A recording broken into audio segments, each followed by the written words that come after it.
Bonjour, c'est Jules Lavie pour Code Source, le podcast d'actualité du Parisien. Du lundi 25 au dimanche 31 mars, des centaines de podcasts francophones, dont Code Source, participent au Podcast-Ton. C'est une initiative inspirée du Téléthon, organisée pour la 2e année consécutive. Les podcasts qui y participent mettent en avant une association. Cette année, nous avons choisi d'évoquer la voix des migraineux à travers le témoignage de l'une de ses membres, Morgane Rivera Vargas, 33 ans, qui vit avec la migraine depuis plus de 10 ans. Elle témoigne aujourd'hui dans Code Source au micro d'Ambre Rosala.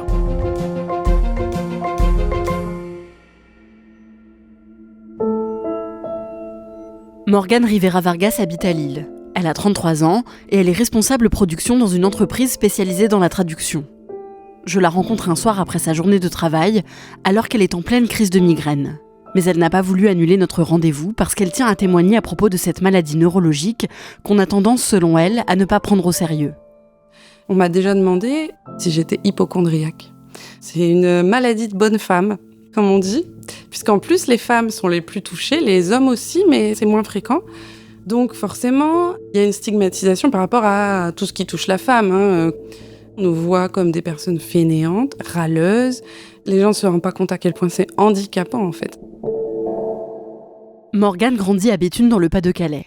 Pendant son lycée, elle part 1 an en échange aux États-Unis et après son bac, elle part faire des études de traduction au Mexique.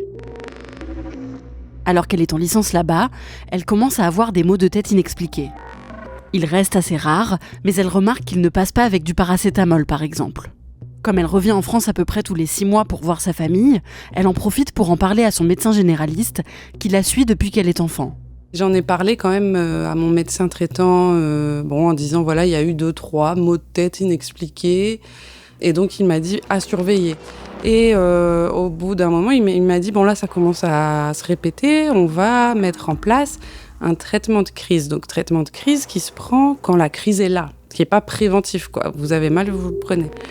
Donc on a fait ça et en fait ça ne partait pas. Donc même si elles n'étaient pas très fréquentes encore, je sais pas, c'était peut-être une crise tous les 3-4 mois.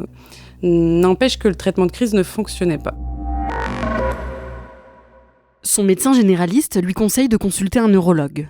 À son retour en France, à la fin de sa licence, elle prend rendez-vous avec un spécialiste au CHU de Lille. Il lui prescrit un traitement de fond qui doit soigner la cause principale de la maladie et pas seulement les symptômes. Mais le traitement ne fonctionne pas et petit à petit, les crises deviennent plus fréquentes et plus sévères. J'ai commencé à avoir des vertiges, etc. Il y a aussi un peu une mauvaise coordination du corps. Vous allez vouloir attraper votre café, il va tomber. Pas beaucoup d'équilibre. Après, ça devient difficile de contrôler mes pensées. Enfin, je veux dire, il n'y a rien qui est ordonné dans ma tête. Quand je parle, des fois, je sais plus ce que je veux dire. Des fois, j'inverse les consonnes, les chiffres, n'en parlons pas. Les yeux qui piquent, etc. Là, ça fait comme si vous n'aviez pas dormi. En fait, en plus de la douleur, une vraie fatigue. Donc le lendemain, c'est bis repetita, avec des symptômes cognitifs qui sont de plus en plus forts. Je perds plus facilement mon fil de pensée, j'arrive moins à m'exprimer comme il faudrait. Donc après, si la crise ne dure pas trop longtemps, voilà, ça s'arrête. Ensuite, il faut quelques jours pour se remettre au niveau énergie et cerveau. Même si je fais rien du week-end, le lundi, je suis pas bien. En constatant la sévérité des crises que subit Morgane, son neurologue finit par poser un diagnostic. Elle souffre de migraine, une maladie neurologique qui survient par crise avec de lourdes conséquences sur la vie du patient. Je suis sortie en pleurant, en disant ça y est quoi. Maintenant c'est comme ça toute la vie, traitement à vie, avec les effets secondaires que ça a à vie. Ça veut quand même dire que j'ai cette maladie maintenant. À la fin de ses études, Morgane trouve du travail dans une entreprise de l'industrie pharmaceutique pour mener des missions dans la traduction et dans la gestion de projets. Alors qu'elle n'est encore qu'en période d'essai, les migraines s'intensifient. Un matin, après 3 semaines de douleurs sans interruption, elle se rend chez SOS Médecins où elle est prise en charge par un soignant. Il me dit faut changer votre lit d'orientation. Il me dit votre lit doit être côté nord, ça va pas. Non mais monsieur, ça fait 3 semaines que j'ai mal. Donc qu'est-ce qu'il a fait ? Il a appelé l'hôpital. Donc peut-être parce qu'il savait pas quoi faire, il a appelé le service neurologique qui leur ont dit là, il faut faire un sevrage médicamenteux à l'hôpital. Donc j'entends ça dans le combiné et tout s'effondre quoi. Je me dis vraiment, c'est ça la solution ? Enfin, je pensais qu'il allait me dire ah oui, c'est à cause de ça, prenez tel traitement. Non, là il dit il va m'hospitaliser, j'ai bien entendu. Enfin, choqué. Il raccroche et il me dit vous allez être hospitalisé. Ouais, j'ai failli pleurer sur place quoi. Je dis mais c'est pas possible. Donc heureusement il m'a évité les urgences etc. En fait ils ont dit qu'ils m'appelaient quand il y avait une place. Et je suis allée travailler et à midi je suis partie à l'hôpital. Morgane doit recevoir un traitement par intraveineuse. Elle est arrêtée et hospitalisée pendant 3 jours, le temps que le traitement fasse effet. Elle est placée sous électrocardiogramme, car le traitement accélère les battements du cœur. Le neurologue passe avec toute sa petite flopée d'étudiants, c'est ça le CHU, et moi je me sens mais pire que droguée. Je vois toutes les paires d'yeux qui me regardent. Et donc après, on fait le point avec le neurologue. Son étudiante a proposé de me donner du paracétamol. J'ai rigolé tout de suite. Il lui a dit, je crois que la patiente, elle t'a répondu là. Sur une échelle de 1 à 10, vous devez donner votre douleur. Donc elle était de 8 en arrivant. Et après, elle descendait, mais très doucement. Au 3e jour, j'avais encore mal à 2, 3 sur 10. Ça avait quand même baissé. Je suis sortie un vendredi. Ensuite, je me suis reposée. Du lundi, je retourne au travail.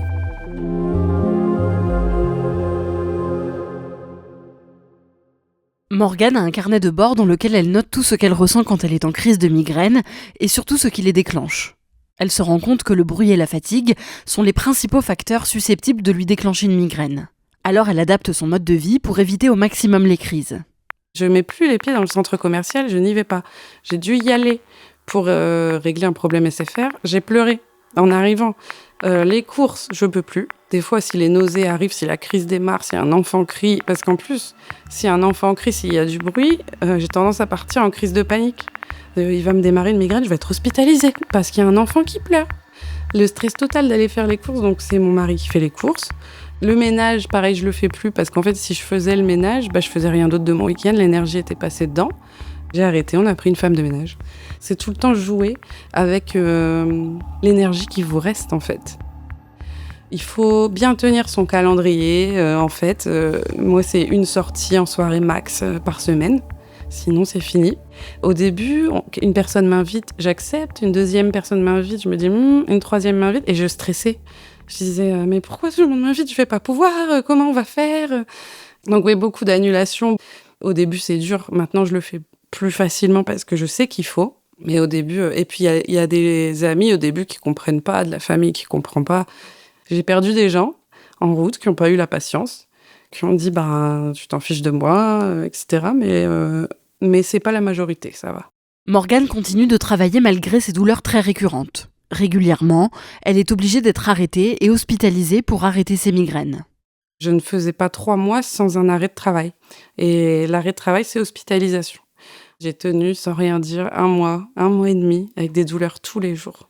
Tous les jours, j'avais mal et les traitements ne fonctionnaient pas et ne faisaient pas partir la migraine. Chaque minute est un combat pour tenir. Chaque matin est un combat pour sortir du lit, pour y aller. C'est ça, en fait, c'est vraiment vivre au jour le jour et dire je peux tenir, je peux y aller. Et accepter au bout d'un moment que non, en fait, que vous pouvez pas. Et c'était ça qui se répétait tous les 3 mois. Mais il y a beaucoup de culpabilité. Je sentais que certains me jugeaient comme quelqu'un qui a de la fainéantise. Des employeurs pas très compréhensifs. Ils poussaient toujours plus de travail, des journées de folie qui m'auraient bien convenu avant, à ma personnalité, etc. Le travail très intéressant. Mais il y avait une très forte charge de travail que j'aurais pu prendre en charge parfaitement avant, sans les migraines. Et là, c'était de la survie, en fait. Morgane tient 4 ans comme ça, à s'arrêter tous les 3 mois pour gérer ses migraines. Un jour, en 2021, alors qu'elle retourne au travail après 2 semaines de congé à se reposer, elle prend conscience que ce n'est plus possible de vivre comme ça. Quand je suis revenue des vacances, ça allait pas du tout. Ça n'allait pas du tout, c'était pas passé. J'ai pleuré à mon retour de vacances et j'ai dit c'est fini. Là, il faut pas que je travaille, là, il faut que je me mette en arrêt. Si après 2 semaines de vacances, tu ne te remets pas, tu n'es pas prête à retourner au travail, c'est quand même que ça ne va pas. C'est là que je m'en suis rendu compte. Je pense qu'avant, j'étais dans le déni. Je pensais pas que c'était si grave que ça. C'est pour ça que j'essayais de tenir. Et en revenant complètement zombie, fatiguée, et je me dis, je vais encore devoir survivre. Morgane fait un burn-out qui n'est pas directement lié à ses migraines, mais qui a probablement été aggravé par ses douleurs. Elle est arrêtée pour plusieurs mois, et compte tenu de sa maladie, elle pense qu'elle ne pourra plus jamais retravailler. Après 9 mois d'arrêt de travail, Morgane reçoit un message d'un recruteur sur le réseau social LinkedIn parce qu'il est intéressé par son profil. Donc, il me propose de m'appeler, et on a parlé plus d'1h30, et je lui ai tout dit. Le burn-out, les migraines. J'ai tout dit, j'ai dit. Moi, j'ai besoin de travailler, j'ai besoin même d'un travail qui bouge, parce que j'ai déjà fait des travails où ça bouge pas, et c'est horrible pour moi. Je suis contradictoire, étant quelqu'un de dynamique, qui a besoin d'être multitâche, etc. Et en même temps, avec les migraines, j'ai mes limites. On a parlé beaucoup au téléphone, etc. Et en fait, c'est un emploi très flexible que j'ai trouvé. Déjà, le télétravail, ils l'ont pérennisé. Et maintenant, je suis en forfait jour. Ça veut dire que je compte pas mes heures. Je peux partir plus tôt, je peux partir plus tard. Bon, alors il faut avoir une flexibilité dans les deux sens. Quand il y a des urgences, un problème, etc., il faut savoir rester au travail. Mais en même temps, je peux dire, j'ai une migraine, je m'en vais à 14h, c'est pas grave. À peu près au moment où elle commence son nouvel emploi, Morgane démarre un nouveau traitement contre la migraine qui vient tout juste d'être mis au point. Il s'appelle Emgality et il doit être pris sous forme d'injection une fois par mois. Mais chaque injection coûte 250 € et n'est pas remboursée par la sécurité sociale. Morgane fait une cagnotte pour que ses proches puissent l'aider à payer les 2 premières injections. Comme le traitement a l'air de fonctionner, elle décide de continuer. Ça a tout changé. J'ai retrouvé une énergie de vivre. Vous passez d'un stade un peu passif zombie à vous-même, en fait. C'est ça, quoi. Je redeviens moi-même, qui fait des blagues, qui rigole, qui suis active, qui veut bouger. Je traîne plus les pieds. Et les crises, elles sont toujours là. Et il faut dire que c'est pas le seul traitement. Je suis quand même sous 3 traitements de fond, hein. Donc ce traitement, c'est un miracle, mais pas la solution miracle non plus pour moi. Cependant, sans lui, j'ai pas de vie professionnelle. Avant ce traitement, si une crise durait plus de 72 heures, c'était fini. J'avais besoin du Laroxyl et d'un arrêt de 2 semaines ou d'une hospitalisation. Maintenant, j'ai trouvé que j'arrivais à m'en débarrasser quand même. En posant, par exemple, un RTT en urgence, en allant me reposer, même si ça fait 10 jours que j'ai mal, là, j'arrive à tenir et à rompre la migraine tout en ne m'arrêtant pas. Et j'ai commencé ce travail et je le tiens depuis 2 ans. Donc, j'ai pas eu d'arrêt là pour migraine depuis 2 ans, ce qui est fou. Et je suis passée responsable de mon service le mois dernier. Donc, ça m'a rendu ma vie. Morgane décide de chercher une association de patients qui pourrait l'aider à se battre pour le remboursement de son traitement. Elle tombe sur le site de la Voix des migraineux, une association qui lutte pour une meilleure prise en charge des patients souffrant de migraines et pour un remboursement des traitements. Elle devient bénévole et l'association l'aide à mieux comprendre sa maladie. C'est l'impression de n'être plus seule. Et j'ai pleuré de joie la semaine dernière parce qu'une personne nous a mis un magnifique commentaire qui est très long, je ne peux pas vous le lire ici, mais où il nous remercie et où il explique comment l'association l'a aidé. Et quand je lisais ça, le sentiment qu'on a au fond de son cœur d'avoir apporté ça aux autres, on voit que les gens se sentent désespérés et seuls. Moi, je ne suis plus seule, mais je suis contente d'apporter ça aux autres. C'est vraiment quelque chose qui n'a pas de mots. Ça, c'est hors de prix et je ne m'y attendais pas.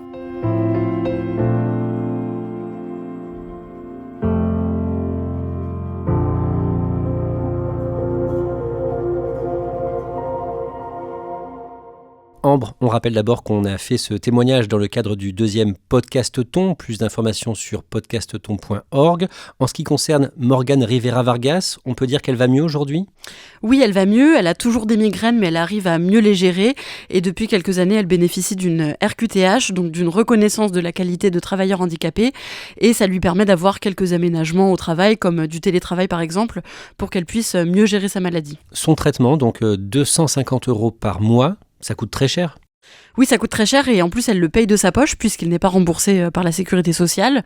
Elle m'a expliqué qu'elle avait la chance de pouvoir gérer ses finances de manière à ce qu'elle puisse se payer ce traitement, mais que ce n'était pas le cas de tout le monde et aujourd'hui elle se bat avec l'association La Voix des migraineux pour que les traitements de la migraine soient remboursés et que les patients puissent avoir un meilleur accès à des traitements qui marchent. Morgane vit en couple. Son compagnon, comment est-ce qu'il vit sa maladie ? Alors, elle m'a dit qu'il était d'un grand soutien, il joue quasiment le rôle d'un aidant et il est là pour elle au quotidien pour qu'elle vive au mieux sa maladie. Et donc, il anticipe beaucoup de choses dans son quotidien à elle pour éviter que des crises soient déclenchées. C'est par exemple lui qui fait les courses et quand ils font des sorties tous les deux, il fait très attention à ce qu'il n'aille pas dans des endroits trop bruyants qui pourraient lui déclencher une crise de migraine. Malgré tout, elle a encore souvent le sentiment d'être incomprise ? Oui, encore aujourd'hui, elle a souvent l'impression que sa maladie est minimisée.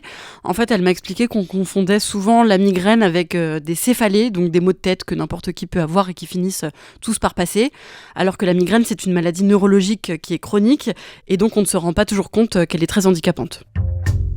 Merci Ambre Rosala. Si vous aimez Code Source et que vous voulez nous aider à faire connaître ce podcast, vous pouvez en parler autour de vous ou laisser une note ou un commentaire sur votre application pour nous faire remonter dans les recommandations.